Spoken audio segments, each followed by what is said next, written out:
بسم الله الرحمن الرحيم اللهم صل على محمد وآل محمد. Au nom d'Allah, le miséricordieux, le très miséricordieux, que la paix et le salut éternel soient sur le prophète Mohammed et sa progéniture, et ce, depuis le début des temps jusqu'à la fin des jours. Chers frères et sœurs, que la paix aussi soit sur vous et bienvenue à cette présente lecture où nous continuons de présenter les croyances des imamites, et aujourd'hui nous sommes à notre croyance concernant le noble Coran. Nous croyons que le Coran est révélé par Allah à travers son prophète et qu'il traite de tout ce qui est nécessaire pour la guidance de l'humanité tout entière, depuis sa création jusqu'à la fin des jours. Il est le miracle éternel du prophète qu'aucun esprit humain n'a jamais pu imiter, que ce soit au niveau de son éloquence et de sa rhétorique, au niveau des connaissances et des vérités qu'il présente.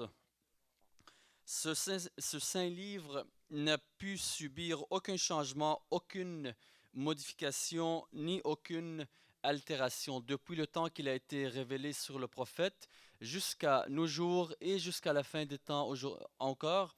Le Saint-Coran restera toujours le même.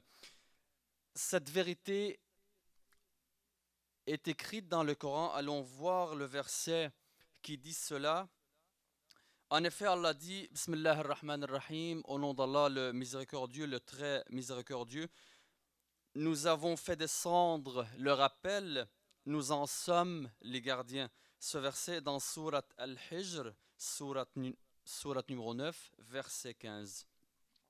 Le Coran que nous lisons aujourd'hui est exactement celui qui a été révélé au saint prophète. Quiconque, toute personne prétend le contraire que ce Coran est différent de celui qui a été révélé sur le prophète Mohammed, que la paix soit sur lui et sur sa progéniture, ou autre chose à ce propos, est pécheur, sophiste ou dans l'erreur totale, et dans tous les cas se trompe pleinement, car comme le dit le Coran, encore un autre verset qui prouve cette vérité, l'erreur ne peut glisser dans le Coran de nulle part. Surat 41, verset 42. Et ceci est une réponse pour ceux et celles qui prétendent que les partisans de la famille du prophète, les chiites qu'on appelle, ils se trompent carrément quand ils disent que nous avons changé le Coran, alors que non, le Saint-Coran le dit lui-même que c'est toujours le même Coran, et nous admettons que nous n'avons pas changé ce Coran, et je pense que vous pouvez lire et avoir cette réponse auprès de tous les savants religieux que vous pourriez demander, bien sûr. L'une des innombrables preuves de son inimitabilité, que ça n'a pas été imité, et de son caractère miraculeux est le fait que ni le temps, ni les progrès scientifiques et artistiques n'entament rien de sa fraîcheur, son actualité, ses objectifs et ses idées. Et ce, contrairement, qu'est-ce que ça veut dire ici? Ça veut dire que le Coran, il est toujours le même, et les versets qui sont là, c'est toujours les mêmes versets qui ont été révélés au prophète Mohammed sallallahu alayhi wa alayhi.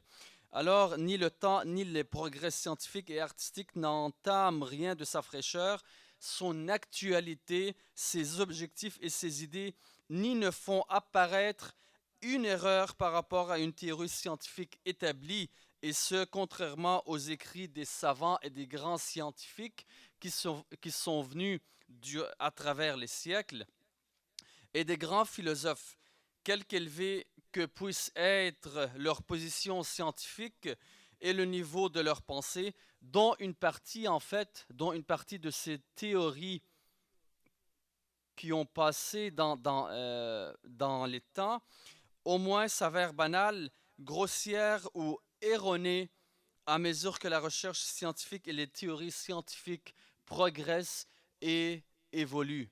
Une très grande partie des théories s'avérait banale ou fausse ou insensée avec les progrès scientifiques. ce qui n'est pas le cas du Coran, comme nous l'avons présenté. Cela vaut même pour les plus grands savants grecs tels que Socrate, Platon et Aristote, dont les successeurs n'ont pas manqué de souligner les erreurs qu'ils avaient commises tout en les reconnaissant comme étant les pères de la science et tout en admettant leur supériorité intellectuelle. Alors le Coran est venu défier tous ces progrès scientifiques et tous ces philosophes à travers le temps. Nous croyons aussi à l'obligation de respecter le Coran et de le révéler à la fois en actes et en paroles, et de le révérer, donc le rendre révérend, à la fois en actes et en paroles, le respecter. Il est interdit de souiller même un mot ou une lettre de sa parole en connaissance de cause. De même, il est interdit à une personne en état d'impureté de le toucher. Voyons le verset coranique qui dit cela. Laissez-moi trouver le verset. Ne peuvent le toucher que ceux qui sont purs. Ce verset est dans Surat Al-Waqi'a, verset 79. Peu importe que cet état d'impureté soit majeur ou mineur. Pour plus de détails sur les états d'impureté et de pureté, il faudra aller voir les livres de jurisprudence. Donc, vous pourriez aller, par exemple, sur le site web de Ayatollah As-Sistani, www.sistani.org. Vous rentrez dans la version du site web en français, la version française. Ensuite, vous allez dans livre islamique ou livre juridique. J'ai pas vraiment les mots en tête, mais allez voir livre ou juridique ou islamique. Et là, vous pourriez rentrer dans ces livres-là, dans le chapitre de l'impureté ou de la pureté, et vous pourriez lire les différents états de pureté ou d'impureté qui sont présentes et en connaître les raisons et comment en sortir.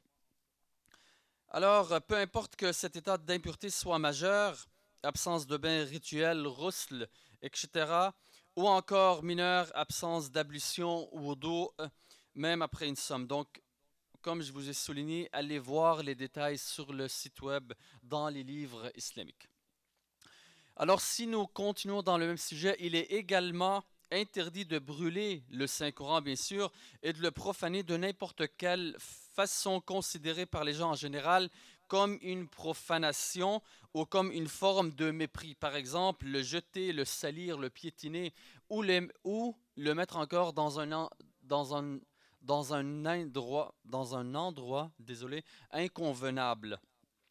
Si quelqu'un venait à l'avilir ou à le profaner délibérément, donc par intention de le vouloir, il le fait parce qu'il sait que c'est interdit de le faire, mais il décide quand même de le faire, d'une façon ou d'une autre, il serait considéré comme un incroyant ou au nombre de ceux qui ne croient pas au caractère sacré de ce livre du Saint-Coran et mériterait d'être traité en hérétique et en mécréant. Pourquoi? Parce que c'est un livre sacré qui a été révélé sur le prophète Mohammed, que, que la paix et le salut soient sur lui, et c'est les paroles de Dieu. Donc, il faudra le respecter en parole et en action. Donc, il ne faudra pas porter une action malpropre ou sale envers le Saint-Coran. Donc, ceci termine cette présente croyance sur le Saint-Coran et si Dieu le veut et nous donne la force et la volonté, nous continuerons dans les prochaines croyances, dans les prochains jours. Et que la paix soit sur Mohammed et sa progéniture.